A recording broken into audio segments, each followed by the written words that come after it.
Hello মিষ্টি বন্ধুরা, তো আজকে আমরা কথা বলবো বিবিসি ভিডিও নিয়ে।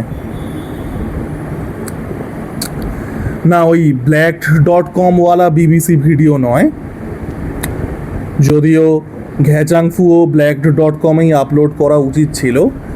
আমরা কথা বলবো হচ্ছে ব্রিটিশ ব্রডকাস্টিং কর্পোরেশন, সেই বিবিসি নিয়ে। তো বিবিসি, যাদের and I swear two god আমি জানতাম না এর আগে একটা বাংলা প্ল্যাটফর্মও আছে বিবিসি বাংলা বলে, যেটাও কাইন্ড অফ blacked.com-এর মতনই শুনতে লাগলো। তো সেখানে আমাদের ড্রাকুলা দাদাই একটা ইন্টারভিউ দিয়েছে, আর এগুলো আমার ফিডেই আসে। তো আমি দেখলাম ইন্টারভিউটা, ভাবলাম 20 মিনিট যখন নষ্ট করেছি ইন্টারভিউটা দেখে, এটা নিয়ে একটা ভিডিও বানাই। তো বেসিক্যালি ড্রাকুলা দাদাই যেটা করছে, ড্রাকুলা দাদাই তো জানেন আলতাকিয়া স্পেশালিস্ট। ভারতবর্ষে 3জন আলতাকিয়া স্পেশালিস্ট আছে, মমতা ব্যানার্জি, ঘাটালেশ্বর শঙ্কু আর ড্রাকুলা দাদাই। ঠিক আছে, ড্রাকুলা দাদাই 3 নম্বরে আসে, বাট যে হারে চলছে 1 নম্বরেও চলে যাবে।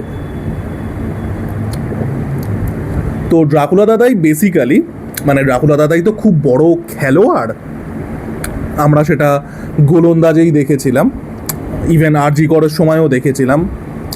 তো ড্রাকুলা দাদাই যে গেমটা খেলছে, সেই যে গেমটা হলিউডের স্টাররা খেলতো বা বলিউডের স্টাররাও মাঝে মাঝে খেলে, সেটা হচ্ছে, আগে হলিউডে কী হতো বলুন তো, মানে 90s-এ 2000s-এ যখন সোশ্যাল মিডিয়া অতটা এক্সপ্লোর করেনি, সেটা হচ্ছে যে এরা পাপারাজিদের পে করতো যে তোমরা এখানে আসো। আমি যখন, বিশেষ করে এয়ারপোর্টে এটা হতো, আমি যখন এয়ারপোর্ট থেকে কোথাও যাব বা কোথাও আসবো, আমি তোমাদেরকে পে করছি, তোমরা এসে আমাকে ছেঁকে ধরে আমি যা যা কোয়েশ্চেন তোমাদেরকে আগে থেকে বলে দিয়েছি, there would be a preset of questions, তুমি সেটা করো, এমন that would be a publicity. এটা বলিউডের স্টাররাও করে, এবং সেমই ওই এয়ারপোর্ট থেকে। তো ড্রাকুলা দাদাই সেটারই একটা হয় না, মানে সস্তায় পুষ্টি ভার্সান করছে। সেটা হচ্ছে মানে দেখানোর চেষ্টা করছে যে ড্রাকুলা দাদাইয়েরকে এখনও কাজ না পাওয়ার পরেও কতটা স্বতঃস্ফূর্তভাবে বিবিসি বাংলা থেকে লোকজন আসছে অ্যান্ড সর্ট আউট করছে। ড্রাকুলা দাদাই নিজেই হাতে পায়ে ধরে এনেছে, সেটা বোঝাই যাচ্ছে। তো এই হচ্ছে গল্প।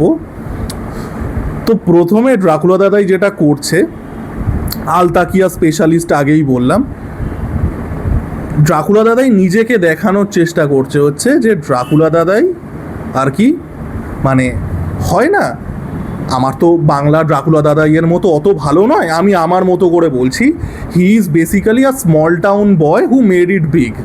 ঠিক আছে, ড্রাকুলা দাদাই মেদিনীপুরের, আপনারা সবাই জানেন, এখন মেদিনীপুরের হাওয়াও চলছে কার্টাসি অফ শুভেন্দু অধিকারী।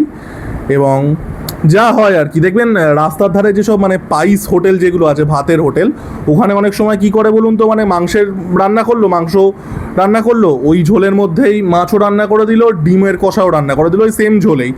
তো ওই মেদিনীপুরের হাওয়া যেটা বইছে, ওই ঝোলে নিজের মাছ আর ডিমও রান্না করে নেওয়ার মতো কেস। কী সব কথাবার্তা, মানে আমি হিরো সাইকেলে বসে থাকতাম, আমার সামনে দিয়ে বাইক চলে যেত, কি ভুলভাল। সেটা সত্যি হতে পারে, আমি বলছি না সেটা ঢপ, সেটা সত্যি হতে পারে, বাট এটা নিজেকে একটা অ্যাপ্রোচেবল ইমেজ তৈরি করা যে আমি খুব ডাউন টু আর্থ, আমি একটা হাম্বল ব্যাকগ্রাউন্ড থেকে, একটা মেদিনীপুর থেকে এসেছি, কলকাতার বাইরের, তারপরে I have made it big. তো একটা ওই রকম ইমেজ তৈরি করার খুবই ট্রান্সপ্যারেন্ট চেষ্টা। তারপরে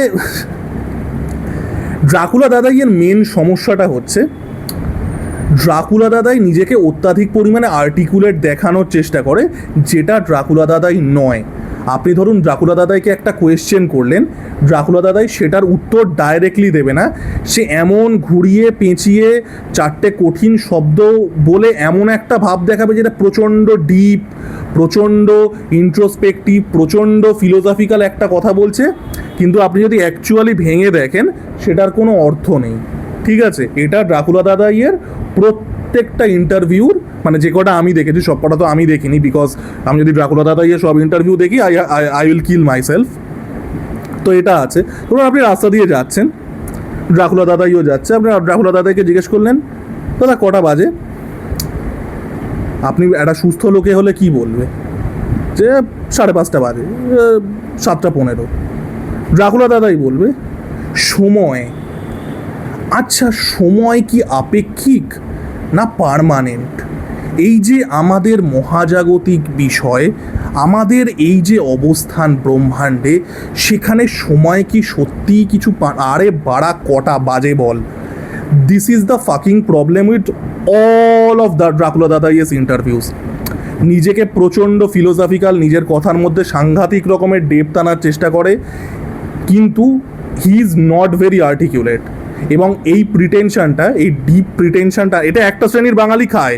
এই যে চলো বাবা কত ফিলোসফিক্যাল কথা বলছে, কত ডিপ কথা বলছে, অনেস্টলি মানে নেওয়া যায় না। কারণ কোয়েশ্চেন একটা করছে যেটার উত্তর কিছু নেই। সবচেয়ে আমার হাসি পেয়েছে, ড্রাকুলা দাদাইকে আর কি অ্যাসপিরেশন সম্পর্কে জিজ্ঞাসা করেছে। ড্রাকুলা দাদাই তখন মেটাফোর এনেছে, সেটা হচ্ছে মাউন্টেনিয়ারিংয়ের মেটাফোর। ঠিক আছে, যে আমি খুব উচ্চাকাঙ্ক্ষী মানুষ নই, যে হিমালয়ের পর্বতটা হচ্ছে যে সামিটটা, সেটা হচ্ছে অ্যাম্বিশন, আমি ট্রেক করতে ভালোবাসি, আমি সামিটে যেতে বিশ্বাসী নই। আমি হোয়াট দ্য ফাক। আমি লাখপা শেরপার সাথে আমার একবার কথা বলার আর কি একটা সুযোগ হয়েছিল।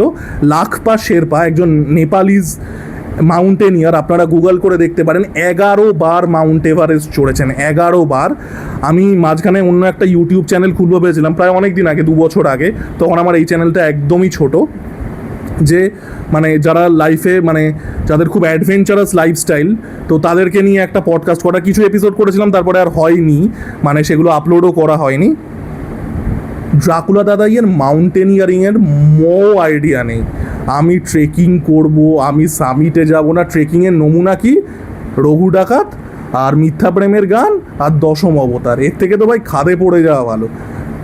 মাউন্টেনিয়ারিং অটো টাইপ অফ করে দিলে ফোনের, মাউন্টেনিয়ারিং বানান লিখতে পারবে কিনা জানে না, মাউন্টেনিয়ারিং ট্রেকিং সম্পর্কে কিচ্ছু জানে না, ওই মেটাফোর। নিজেকে দেখাতে হবে খুব ডিপ, খুব আর্টিকুলেট। তারপরে হচ্ছে আমার প্রিয় টপিক এবং প্রিয় ফেজ অফ দ্য ইন্টারভিউ, সেটা হচ্ছে আমার ড্রিঙ্কটা গেল কোথায়, সেটা হচ্ছে বাংলা পক্ষ সেকশন। দেখুন, এটা আমি বলেছি যে বাংলা পক্ষ বা গর্গ চ্যাটার্জি এরা মানুষ নয়, মানে মানুষ নয় মানে এরা অমানুষ সেটা তো আছেই, এরা কনসেপচুয়ালিও মানুষ নয়, এরা জীবাণু, লাইক সিফিলিস, ব্যাকটেরিয়া, এবং সেটা স্প্রেড করে। এবার সেটা ড্রাকুলা দাদাই অবধি কী করে গেল আমি জানি না। গর্গ চ্যাটার্জি আর ড্রাকুলা দাদাইয়ের জানি না, যদি সেরকম ভিডিও কিছু থেকে থাকে আমাকে লিঙ্ক দেবেন, সেটা বড় কথা নয়। বড় কথা হচ্ছে ওই সেম ন্যারেটিভ, যে ওই 2014 পর থেকে হিন্দি পজিশন হচ্ছে, হচ্ছে ওয়েস্ট বেঙ্গলের বাঙালিরা বাংলা ভাষা বলে না, বাংলাদেশের মানুষ বাংলা ভাষা খুব ভালো বলে, ওই সেই ভুংচাং। হিন্দি ইম্পোজিশনের নমুনা হচ্ছে মিসেস চ্যাটার্জি ভার্সেস নরওয়েতে গিয়ে রানী মুখার্জির সাপোর্টিং রোল করা। আর ড্রাকুলা দাদাইয়েরও একটা, ড্রাকুলা দাদাই যে নামটা এসছে, এই যে নামটা আমি দাদাইকে দিয়েছি, সেই সিনেমাটা ড্রাকুলা স্যার, সেটার একটা হিন্দি ভার্সন আছে। মানে মুরগি কেএফসিতে নিজে যাচ্ছে, নিয়ে কেএফসিতে গিয়ে বলছে যে আমাকে কাটুন, তারপরে যখন জিঙ্গারটা তৈরি হয়ে যাচ্ছে তখন বলছে যে না আমাকে কেটে দিল।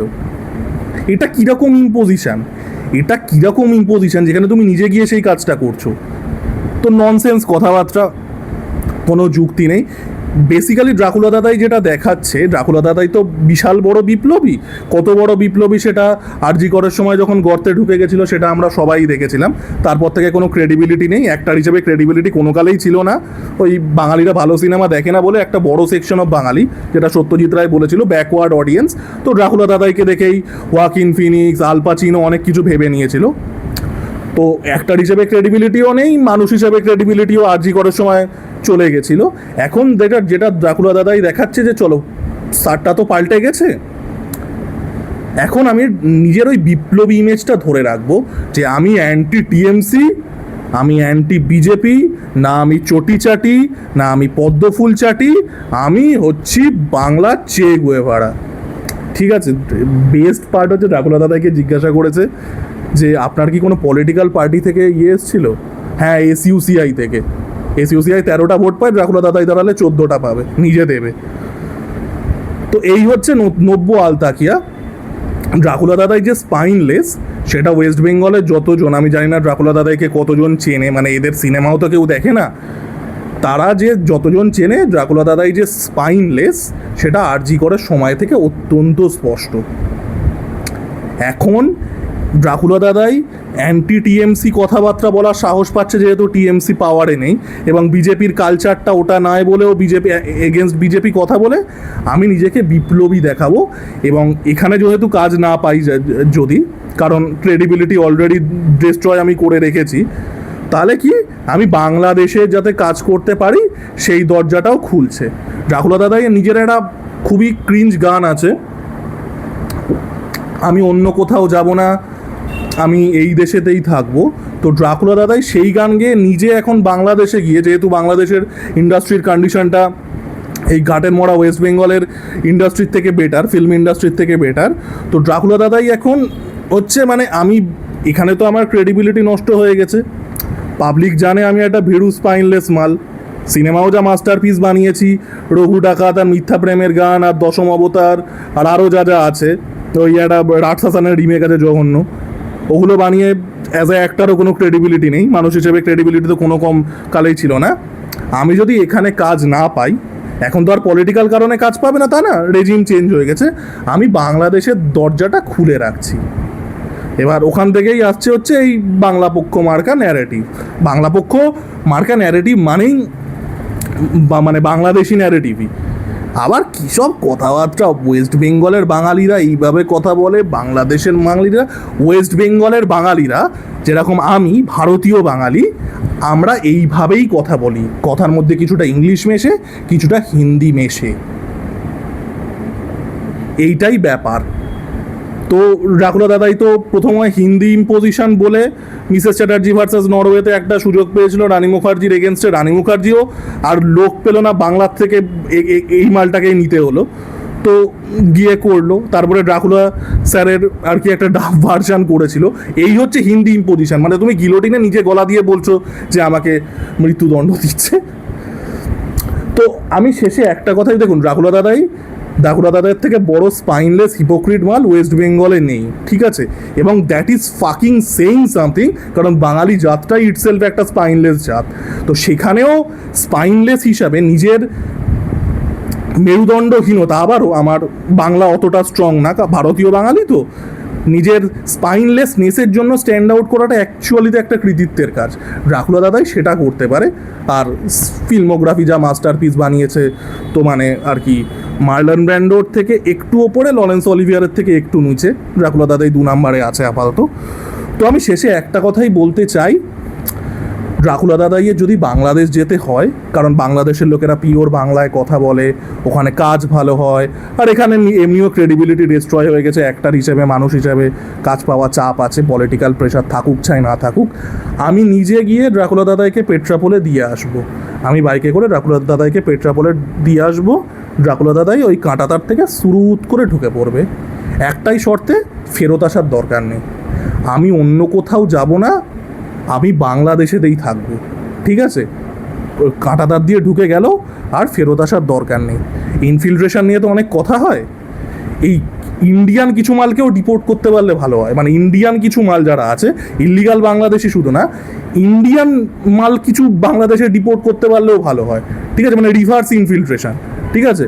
তো ড্রাকুলা দাদাই ভাই, আপনি বাংলাদেশেতেই থাকুন, you have already destroyed our culture enough. আর প্লিজ মাউন্টেনিয়ারিং নিয়ে জ্ঞান দেবেন না, আপনার জ্ঞান শুনলে তেনজিং নোরগে খাদে পড়ে যেত, ঠিক আছে? তো এই ছিল আমার ভিডিও, 20 মিনিট নষ্ট করলাম, মানে 34 মিনিট নষ্ট করলাম, 14 মিনিটের ভিডিও হলো আর 20 মিনিটের ইন্টারভিউটা দেখে। তো এই ছিল আমার ভিডিও, এটা দেখে সাবস্ক্রাইব করার কোনো দরকার নেই। টাটা।